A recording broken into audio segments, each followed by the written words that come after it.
Being joined in studio by Abel Bachman, is a senior communicator for the Movement for Change. Abel, good morning. Yeah, good morning, my brother. What's the name? Helena Piampofo is here as well. Now, the government of the day says they have cut fuel allocation to political appointees. The conversation on the streets is that this may be a propaganda tool, PR gimmick, or just populist. What does the Movement for Change think? Well, let me say good morning to our listeners and good morning to your good self and Helen. Right. Our position is very clear. If you look at our GTP, one of the areas we focused on was how to control government expenditure. Right. So we place premium on expenditure management and control. The reason is that no matter how a government increases revenue, if you don't control expenditure, you come back to square one. Right. Because it's about revenue and expenditure. And so over the years, we've been very reckless in the way we've managed our expenditure. Right. The focus has always been on the revenue mobilization. So we increase taxes, we introduce new taxes and all that. But this time around, we are having a president who is so much concerned about the expenditure side of the equation, which is very critical. So, yes, we see it as a step in the right direction, that the government would have to take this decision. We would have done the same if we had had the opportunity. And so we will praise the government and the president, for that matter, for taking this bold decision to control expenditure. You know, it's not only this one. Okay. I've noticed something. Johnny, I have always said that if you look at the definition of democracy given by Abraham Lincoln, right, it says democracy is government of the people, referring to the ownership, that the people own the government. That's right. Then it says by the people, talk about participation. That's right. And it says for the people, and talks about benefits. In their interest. Yeah, the benefit of democracy to the people. But in our part of the world, you realize that when it comes to the benefits, it's only the political class that normally benefit from democracy. Our democracy impoverishes majority of Ghanaians and enriches very few.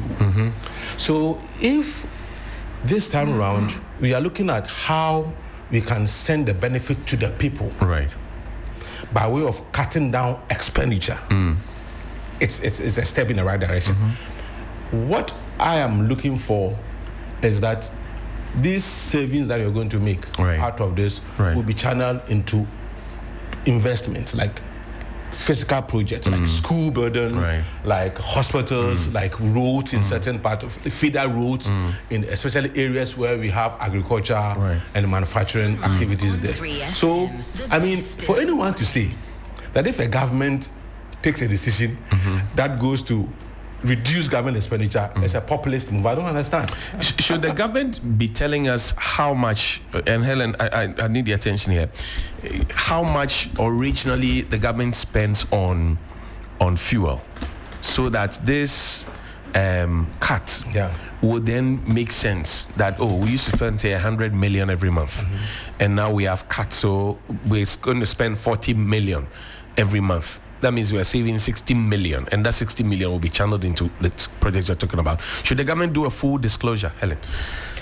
Definitely. I think even on our end here, we've been able to put some kind of figures together. I'm sure we'll be able to get it up on the screen. But coming from the presidency as well, I think that would be useful, because a lot of the conversation has centered around, well, is this prudency? Is this PR? Is it gimmicks? Because the average Ghanaian says we've been here before, or we've seen something before. We've seen some before. We've been told that there have been cuts here, savings here, but maybe like Ebo says, because it hasn't been tangible. Okay, we saved XYZ, and with that money, we've built a clinic, we've built a school. Then you can fully see the savings. It's one thing to say that we are going to cut these expenditures, that's a good thing. And even this idea of it being PR, there is some benefit to that. Let me tell you, if a government comes later on and says, oh, let's all tighten our belts, even this idea that you are making strides to tighten your belt will give the people some confidence. Okay, government says we'll tighten it. I'm seeing, or at least they are showing some signs of also tightening. So on one end, that could be the benefit. But I agree, if we are able to really see, okay, in the last however many years we spend this much, if we don't do the same in the next 8 or 4 years, we will save this much and we will use it for this purpose. I think that will go a long way to quell a lot of this. Is it PR? Is it settings? I think going a step further beyond this communique will really help all of us. Do you think that the government would have the confidence to do that, this full disclosure? Yeah, yesterday I listened to Duncan Amoa, and he gave us some rough estimates. They are the people in the industry, so he's got a rough idea as to how much is spent, right? And he said, per their calculation, we're going to save about 10 million a month, which means we're going to save about 120 million a year, right? Which is quite significant. That's right. That's a lot of money. Yeah, a lot of money. And mind you, this is not the only thing that only decision that the government has taken that is going to reduce expenditure. You know, since the beginning of the year, I mean, now no DSTV, right? Subscription, even the low budget 6th March celebration, the number of ministers for example, and that. Presidential staffers. So if we can, as a nation, we can say that these items or these decisions that we've taken that has led to the reduction. If you're going to have this amount of money from it, and this is how you're going to use this amount, maybe, and we christen it expenditure control project or expenditure reduction project, right? So that we can know that when this government came, this is what they did. This is what they did. So physically, you see the hospital there, you see the road, you see school there, and that will, I think that will speak to Ghanaians more than just the politicians speaking.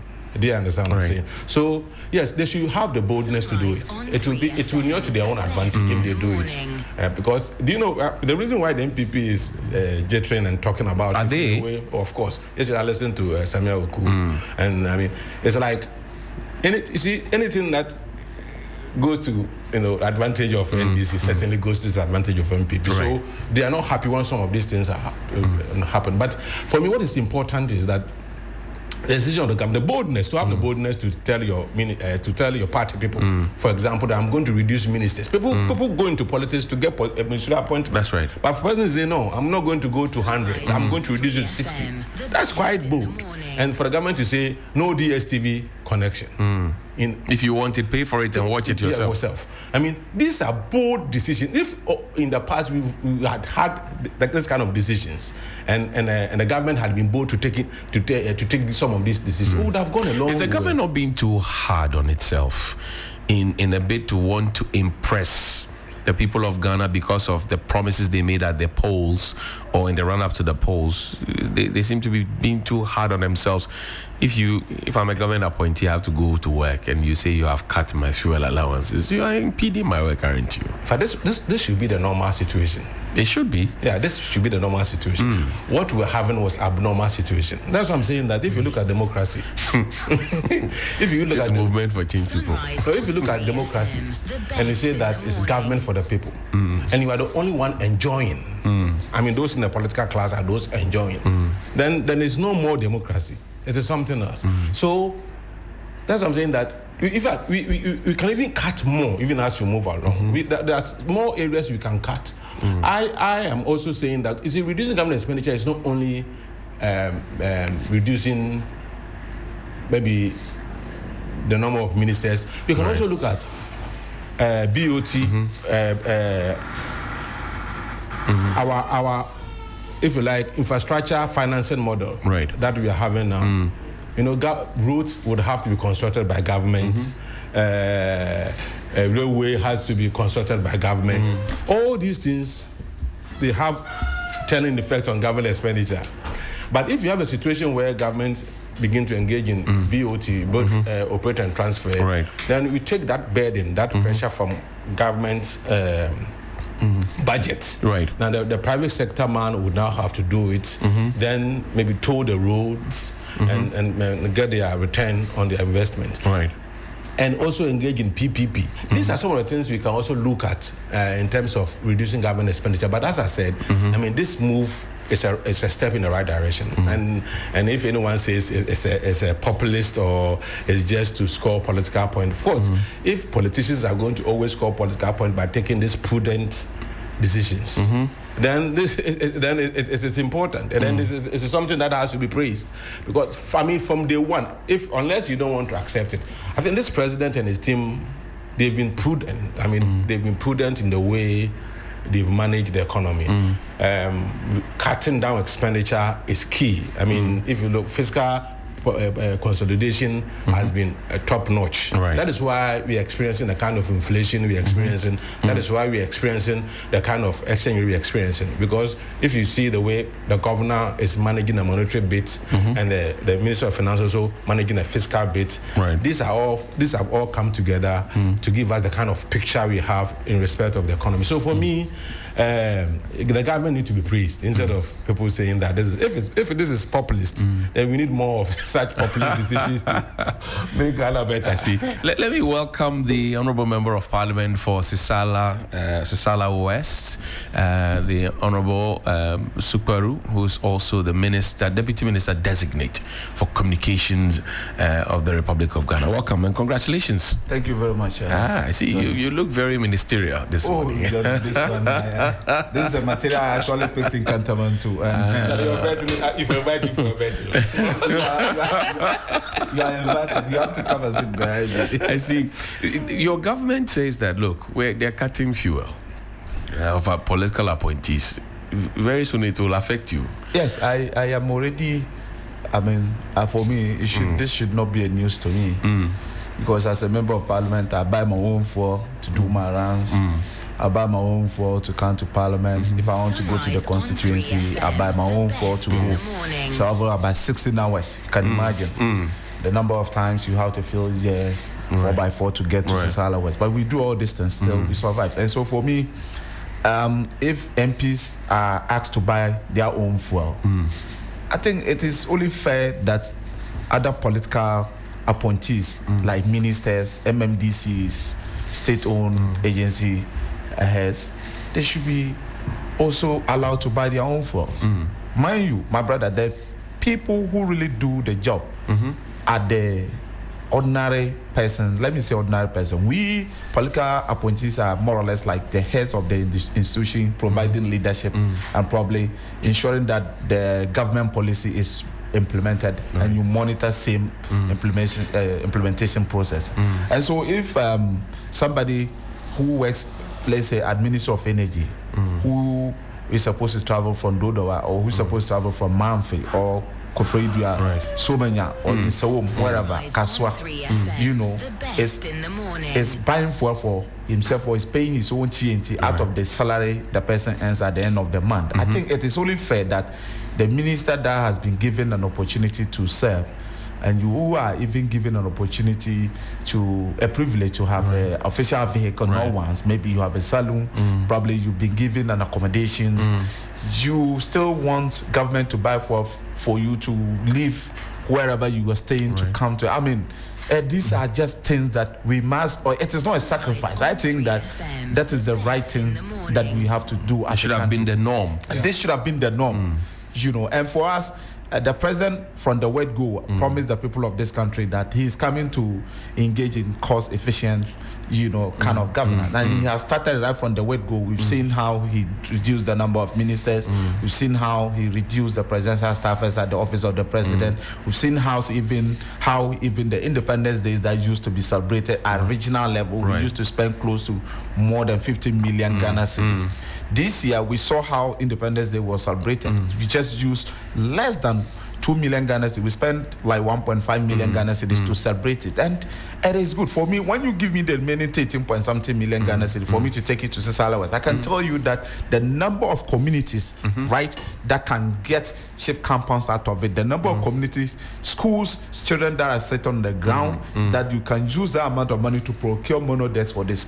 So these are ventures that we must engage. All of these things giving me for me to to fuel my vehicle from where I live to the ministry and back home when I'm visiting my auntie at Dodowa or when I'm visiting my auntie at Carnation. Government should still be the one providing for to me. To me, logically, it doesn't make sense.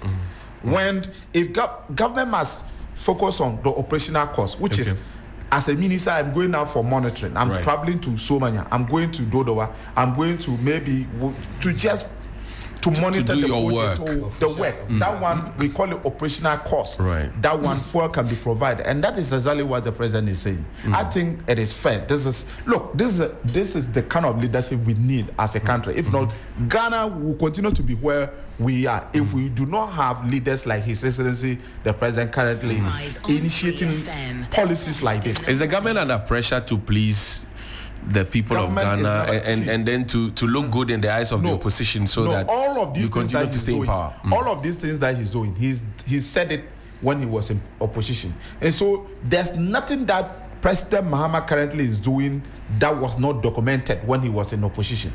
It was a proposal he kept before the people of this country, and they perused the proposal and voted for him. And so once he gave them the document, these are my proposed policy when voted for.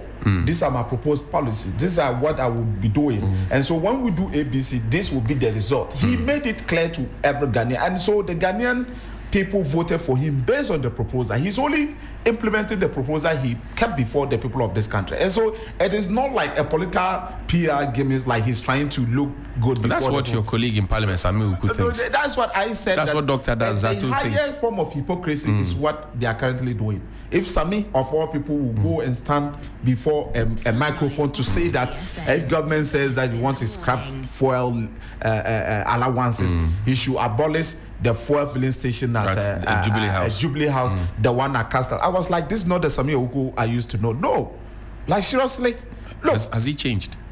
But what he said, I don't want to question his way of them, but I was like, when you talk about government appointees, how many government appointees draw fuels from the Jubilee House? How many government appointees draw fuel from Castle? So the government appointees in Central Region, government appointees in Sisala West, government appointees in Northern Region, they travel all the way to Castle to come and draw fuel. Is that what he's talking about? When we talk about those drawing fuel from Castle, many a time it is national security operatives and persons within Jubilee House. How many today? If you go, the number of persons in Jubilee House who are staffers who works in Jubilee House compared to the previous administration, you will see that it has reduced significantly, more than 50% reduction. And so when you talk about if they want, they should scrap it. It is not me, minister. For all you know, ministers don't even go there to draw their fuel. Ministers are giving fuel coupons, and that is what president is saying, that let's scrap those fuel coupons so that when you are engaged in your private venture, like you are going to visit your relative, you are coming to work. This is something that you must be able to provide for yourself, because you are being paid by the end of the month. And so, but when you are going out to monitor projects, these are operational costs. That one fuel can be catered for. This is what the man is saying. I think that this is the best president ever will ever have. Is your government? We'll come to you in a bit, but is your government introducing this fuel, allowances cut, just so you can put in this 1%, 1 CD on every liter thing? No. So you are doing Ajana 1, Ajana 2, like what the MPP wanted to do with toll booths and e-levy? No. In the case of this, it was a policy. It's all part of cost effective running of government. He said it was going to ensure that government would reduce its expenditure. How do you do that? Already he started it. He said no agency or no government appointee should engage in procuring hampers during Easter. You've heard him say that. So it is a process. Now, no luxurious when it was time for us, first class travel. Yes, first class travel. He cancelled all of this. And when it was time for us to do independence, he says that we are going to do it at Jubilee House, and we spend only 1.5 million. So it is a process of cutting down the expenditure. And so he will look at the cost component. Which of them can we scrap? Which of them is feasible for it? When we take it out, it will not affect productivity. And so he just realized that one of the things that we can really take out that will not affect productivity is the fuel allowance. So he's done that. It is only coincident that he's doing it at the time that this 1 cedi levy that we are paying for fuel is also happening now. And don't forget, this 1 cedi levy, if we had started paying it way back, would have done almost like 2 months now or so, if I'm not mistaken, like almost 2 months. Yeah. Almost 2 months. Yes. And it is today he's talking about scrapping the fuel. So it is not like taking something. And don't mind you, the people that he's taking that they shouldn't be giving fuel allowance. Many of them, especially now that they are going to be paying the 1 cedi, when they are going to buy fuel for themselves to travel to offices, that is when they will also be contributing. Unlike in the past, they were not even going to contribute the 1 cedi. Do you understand? So it is not like that. In the case of this, when I see people making arguments comparing this one to the e-levy, these are two different. Look, the previous government put up that Ken Oforiatta post. The previous government did a 50% cut on fuel coupon allocation for all political appointees and heads of government institutions. And they didn't see it to be, at that time, they are saying that we are engaged in political PR, academics, or whatever. At the time that they cut down for allocations, 50% for allocation, they didn't see it to be a PR. Use the mic for me. You know, so, I mean, I'm surprised that, of course, and sometimes I'm not surprised though, because they are actually struggling to get something to say, something bad about this government. I don't understand. How do you mean? Of course, the government has been in existence for the past 7 years, 7 months. You've not seen a single scandal. There's nothing you can say about this president not doing right. Absolutely. So you say the MPP are trying to create a scandal around you, but it's not holding. They don't know what to say. They don't have anything to hold on to say that President Mahama and his government are not leading well. And so anything, even if you are government, I believe that if President Mahama today to start sharing gold, they will say that the gold is given to people, they are not gold. It is stone. If you go and take it to lab, in fact, it is the near stone. Of course, so for me, I'm not surprised that New Patriotic Party, they are engaged in this kind of communication. Yeah. In the past, we saw this cut, 50%, just as just shown you. Yeah. But we didn't feel the impact of it. Do you get a sense that we're going to feel the impact now? Yeah, but let me. You referenced the e-levy. That's right. Right. The toll booths. Road tolls. The road toll and the e-levy rather widen the revenue expenditure gap because you remove a revenue handle. But this one, you are rather cutting expenditure. You see the difference? So the decision, the road toll decision was, I mean, for me, it was one of the most, I don't want to take your time, it's too early. Take your time. Be calming down. You're sitting close to Helen. Be calming down. Can add, be calming down. Yeah, I can add whatever word you think. Because you don't do that. It was something, for me, it's a causing financial loss to the state. If you're a serious nation, we'll go into it. And those who took that decision will have to be, questioned. Why they would have 17th November 2021. Yes. So you can imagine what we would have raked in at this time. But this one is rather cutting our expenditure. It means that is positive for us. Right. But back to what you said, the impact it's going to have. That's why I'm saying that it's not just about just reducing it. You are making savings. What do you use the savings for? For me, that is what is important. And I'm saying that the government would have to consider using the savings for fiscal projects that Ghanaians can see.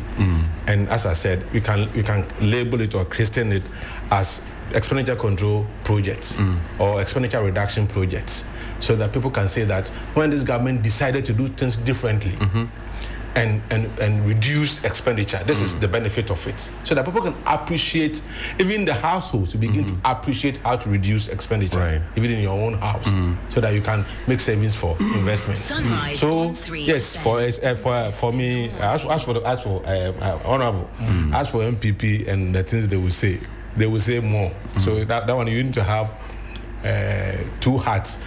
One hat you carry to Parliament, leave other one in the house. So that when you go, all those ones you transfer from your hat to the one in the house, because they will be talking. Because as you said, in fact, if you compare, and I I've been an MPP member before. That's right. So I will not guess, but I was executive member in Cape Coast. So, but sometimes we need to be more Ghanaians than partisan. Being partisan. And so we say the truth, and sometimes it hurts, but you need to say it. Even though I wasn't the Vanda, I was in Legon Hall, but the truth stands still. You see, if you look at the way this economy is being managed. This time you are having economic management. We were running the economy previously. What were we having? We were just running the economy, borrowing. You mean the Harvard Yale expert? Oh yes, he was just running the economy. Oh no, you can't say that. No, but that is why we had the kind of situation we had with the economy. I mean, to the extent that we had to go, people for the first time in the history of this country, haircuts. People who have saved all their lives, savings that will take care of them after they've gone home, after they've retired. Right. You take it from them. Some died. I mean, look at the pain. Look at the agony people had to go through because of poor economic management. I'm saying they just run the economy. But this one, the economy is being managed 3FM, the best carefully. in the morning. When the president wanted to introduce this one cedi per liter levy, and this Israel Iran issue came out. They paused. That is management. You move when you have to move, and you pause when you have to pause. That is what is called management. And so, if this is being done, let's praise the government so that when things begin to go wrong, we can have the boldness to criticize. You say the the Joshua and Caleb economy was a wrong approach. It was a wrong approach. I mean, if it were a right approach, we wouldn't have had the situation we had. It was terrible. But there was COVID. The government says there was Russia-Ukraine war. Yes, that is where I have a problem because, you see, Ghana is not the only country that experienced COVID and the Russian-Ukraine war. It's not as if we had that situation in Ghana. It was a global situation. But even at the same time that we were complaining, you check the other countries around us. Even Benin, economy was doing better. Ivory Coast economy was doing better. All these countries I've mentioned, if you go, you check their interest rate, check their inflationary rate, and you realize that we were not managing the economy, we were just running the economy. You see, a good manager is the one who is able to manage to solve a problem when there are crises. You don't throw your hands in despair. In despair. Yeah, say that because of COVID, because of you can't manage it. How the dexterity with which you'll be able to manage the economy in times of crisis is what is important. And that is what we feel. So I ask myself, so if you give a power to MPP again, and there's something similar to COVID happens, what will happen to Ghana? No, the benefit of experience from the first COVID. But they will say it is that epidemic or that pandemic or whatever that has caused, because you don't. While other countries were performing, we were not performing and blaming COVID for it, and that is the difference. I see. Yeah, that's the difference. Honorable, let me bring you back into the conversation. I'm sure you've been listening to the Chief Justice on suspension. The haunted is now the hunter. Says one of the petitioners, lacks credibility and integrity. It doesn't exist really. And that's the tangent she has taken now. She's in the ECOWAS court asking for $10 million against the Republic of Ghana. You saw the press conference. She has already. How can you just run to that kind of conclusion that the person lacks credibility? Said you don't exist in terms of the law. In the eyes of the law, you don't exist. If the person doesn't exist, how come that same person lacks credibility? The person does not exist. That same person lacks credibility according to the suspended Chief Justice. Right. If you do not exist, how are we even going to examine you to ascertain that whether or not you lack credibility? I just don't know what is wrong with my auntie Araba. And honestly, I don't know. I don't want to. Well, I don't know what she's further destroying herself. You have been suspended. There's a committee currently investigating your conduct. Just keep quiet, sit down, just wait for the report of the committee. Then you can take a decision as to whether to fight it or not. The committee are not even done with their report, and you are at all kinds of court she went to, is it High Court or where? Yeah, there's a High Court, there's Supreme Court, and then there's the ECOWAS Court. Why? It's a right, is it not? Well, it is a right. She can even go to International Criminal Court if she so wishes to. In Hague? Maybe now, what do I say? I believe that there's an AU court, or there is one. There's from ECOWAS, I believe she will move to AU. As a change, you see a position. Look, some 5 years ago, I wasn't a member of parliament. Right. God kept me here. If God takes me out of this office, I wouldn't see it to be a problem that it is my birthright. Why? Why is it that you have been investigated, and even the people who are even on the committee, you have issues about them? Today, you even have. First, it was about the people on the committee investigating her. Now it's about the petitioner. One of the petitioners. I believe the next call she moves in, she will say that even the president does not have the right to even set out the committee. She probably may be suggesting that.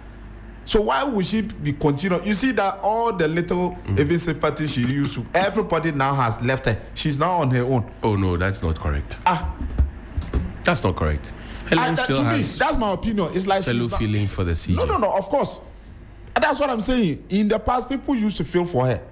But you see, my good friend, there are some things when you do, even the few people that are with you will leave you. Because you further expose yourself, they say, Sana Otia, is that how you are? If this is how you are, we thought you were, or no. Then if this is the case, let me better control my emotions. I thought you were, so she's the best. Look, when Charlotte Osei, former EC chairperson. She never granted even a media interview. That's correct. She was quiet. That's correct. They leveled all kinds of allegations. They said all kinds of things. She never opted away. She never responded to any. That's correct. That's correct. And today, she's being hailed. Everybody is now making references to Charlotte. This is how we must behave when we are approached with issues like this. Anyway, you can't. Charlotte was removed wrongly. We all saw it. People spoke. She never said a word, not even to say, she never said. Nobody even knew what was going through her mind. At a point, in fact, me, I was sympathizing with Charlotte. At the point, because she wasn't talking, we said, this woman that cried that we are fighting for, maybe she cried, the dog cried, she didn't want it. Like she herself even want to go. If not, she's been quiet. We didn't know that was even a tool. Right. Silence. Silent is the greatest tool to fight any kind of, situation in life. Just keep quiet. Observe. Let the proceedings, take its course. Would you rather have the suspended Chief Justice resign, or, if you like, walk away instead of fighting back to say, I was treated unfairly, you have to reinstate me? Because now that's what she's asking the ECOWAS court to do. Reinstate me, give me $10 million, and then make sure that I'm Chief Justice again. Why would she be asking for $100 million? I never knew it is about money. She should have been asking about $100 million. $10 million, that what? For her reputation. Which reputation? Have damaged. Who has damaged the emotional trauma? So is it the petitioners that should pay, or the government? The government of Ghana. Is it government that petitioned her? Well, it's the government that is facilitating her. Somebody brought the petition. The constitution says the president, when there's a petition and you look at the petition and you realize that there are some merit, please refer you to a committee. And the president has done what constitution says he should do. You say they should pay you because president has referred you to a committee. Is the president who petitioned her? That's why I say she can decide to be demanding for $100 million. Trust me. But you see, the best way, if you think that they want to dent your reputation, for you to even protect the little reputation left, resign and go. And just that I cannot go through this. I will not. There are some people, when you want to take them through some things, they will just say that, you know what, for my reputation, I will not allow you to drag me through all these things. I am resigning. This would have saved you some reputation. You ran into ECOWAS. Look at where the ECOWAS head office headquarters is. Where is that place? Nigeria. It is in Lagos, Abuja. Yes. No, it's not Abuja. Abuja, yes. Abuja. And you are leaving Ghana court. All the judges here, they were your mates. Why would you run away from your own court that you, just a few months ago, you were the leader? She thinks they're being unfair. All the judges have been unfair. You bring a matter before you and give me 5-0. All the judges have been unfair. When she was knocking people 5-0. and she will tell you the law is the law. They are repeating saying law is the law, and now you are running to a different jurisdiction. Ebo, do you know that the late President Buhari, he sacked his Chief Justice? Yes. In Nigeria. Yes. Yes. The Chief Justice at the time was in Abuja. Yes. With Buhari. Yes. He could have crossed the street and gone to the ECOWAS court. Yes. He didn't. He went home. Yes. Should Madame Tokonu have followed his example? Johnny, you know, this is a matter of law, and the law is the law.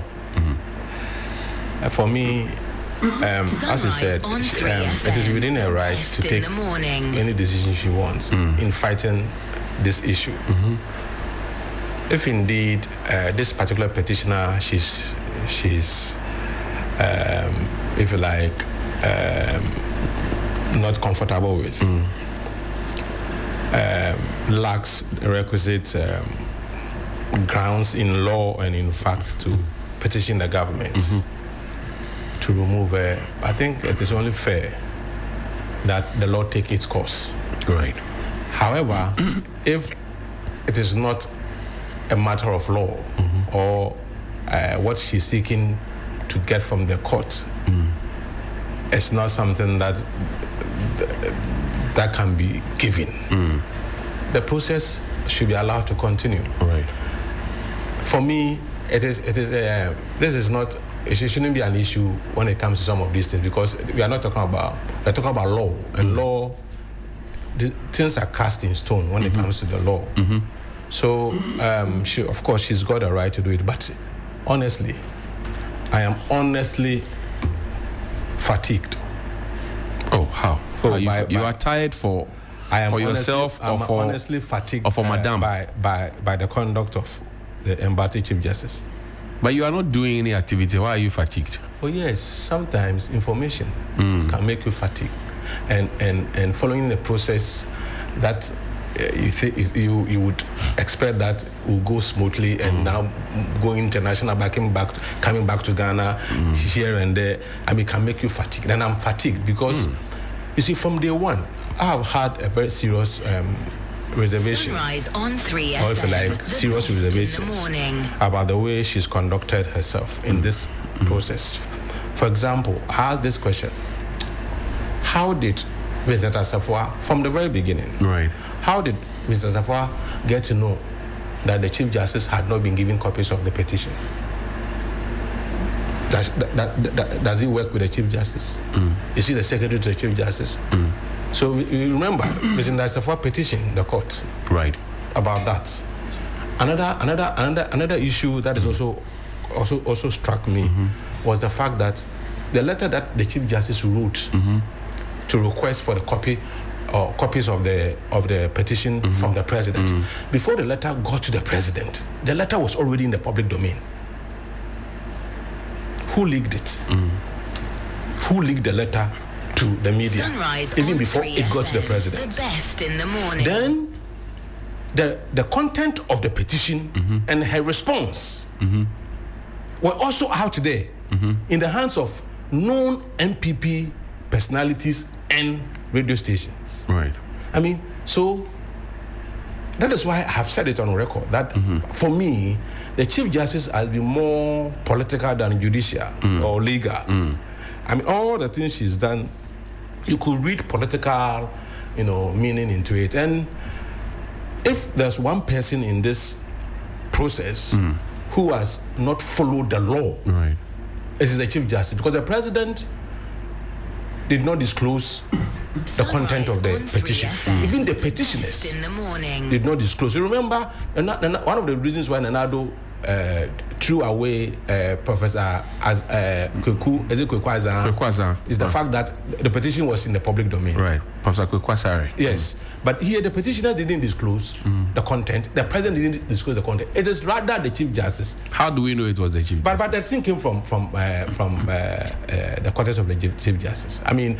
Will the president give anything to? But we don't know yet. So how do you then narrow it down to the Chief Justice? Bro, for example, how did Poradumocho get it? Did he get it from the president? The Asasi Radio, did they get it from the president? Because I'm talking about the response of the Chief Justice response, Right. and the petition, the content of the petition, all together. Because she responded. The full dossier. Yes. So if I draw the conclusion that in my estimation, This is what you think. it emanated from her officer, I can't be wrong. I hear you. So for me, one important thing, Johnny, that has to be said, because we are this issue is something that is running, but we need to make it clear that Article 146, if there's one person who has not been fair to the Constitution, it's not the president. Who is it? It's the Chief Justice. For 1468, for example, that say the proceedings in camera shall, which is mandatory. So if you know it is shall and you come out to hold press conference, now talking about the details of the petition, talking about issues, things that happen at the sitting of the committee, then certainly you are breaching the Constitution. Mo, you're going to the Ministry of Communications. Congratulations one more time. What kind of energy are you taking to the ministry? What kind of Energy. I don't have any.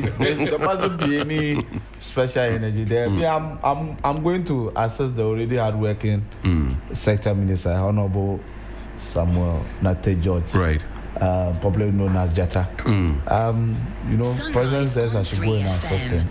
And so as a deputy minister, I'm just going to discharge my duties as a deputy minister and assisting him to prosecute the president's agenda for resetting this Ghana and for that matter the sector. Right. And so that's exactly what I'm going to do.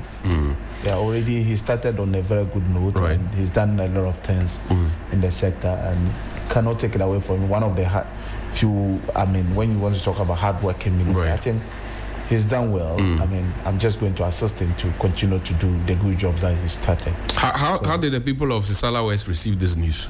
Your constituents? It was a good news to my constituents and Family. my family, my friends, everybody around me is happy that President has recognized me as part of the 60 people he selected to help him prosecute his agenda. And so for me, it's a great privilege. And at the same time, I see it to be a responsibility given me and not an opportunity to, you know, it's a responsibility. And I've always been looking for a responsibility so that I can leave a positive mark, and so that tomorrow we are here. What are we going to be remembered of? That has always been part of me. And Right. so wherever I find myself, I think about wanting a legacy. And so what kind of legacy? See, we have negative legacy and a positive legacy. Right. So mine is to leave a positive legacy that when you are not there, you should be remembered that during your era, Right. there was this change. So I'm happy I'm part of the reset that we currently experience. At least when His Excellency, the current president's era, remembers one time to come and trying to do comparison, they will say that he was also part of the executive. He was Right. the deputy minister at that time when, you know, things started going on well in Ghana under the leadership of His Excellency, the President Right. of the Republic, John Dramani Mahama. And so for me, it's about making positive impact. And so my people are happy. They know what I can do. Sunrise I've on led them 3 for the FM, past 4 the years. best in I've the done so many morning. things in the constituency. I wouldn't say I don't have my short force, Right. but at least the good thing is every human being, you pray that your good aspect should be outweigh Right. your bad And so Sunrise so far on I've been able 3 to achieve FM, one or two the things in the best constituency, and so morning. they know when given the opportunity, like this opportunity has been given, together that will also I'll be able to contribute to the national level also, and not only in the constituency. So it for me, it's an appointment for everybody, every vulnerable group. It means that if from where I'm coming from, if I can be nominated to be part of the 60 people, it means that the ordinary person living in Lumera and Sisala West, in Bo, or in Gapare or Kopulma everywhere in Sarawi, it means that Ngolu, my favorite part of your constituency. So it is possible that you can come from that kind of the country to, to lead this country. And we've produced a president before from same place, Golu was once. That's right. Yeah. I had to bring Helen there so she can come and see their wall and cross into Burkina and ride some donkeys and chill. He's been chilling in the AC for too long. She's been chilling. Actually, bring her. For too long. I'll bring her. I'll go. Definitely. Definitely. The legend has it that for those of you who are very vocal, you are out there, you're in the media, you're in parliament, you're making statements and all of that. When it gets to your vetting, they stretch you, pal. Are you expecting to be stretched? Well, I wouldn't be able to speak today, but I know, I don't expect to. I don't expect to. You're a good boy. Heated. You're a good boy. When I went to Parliament, I learned. So I observed, and of course, I represent a political party, and I'm speaking for my party here. So when it matters that I speak, and I do it with the decorum in such a way that if you probably are offended, you just want to be offended. Right. But I don't see myself, personally just going after persons' integrity and what I view. And so, well, we hope to see a very,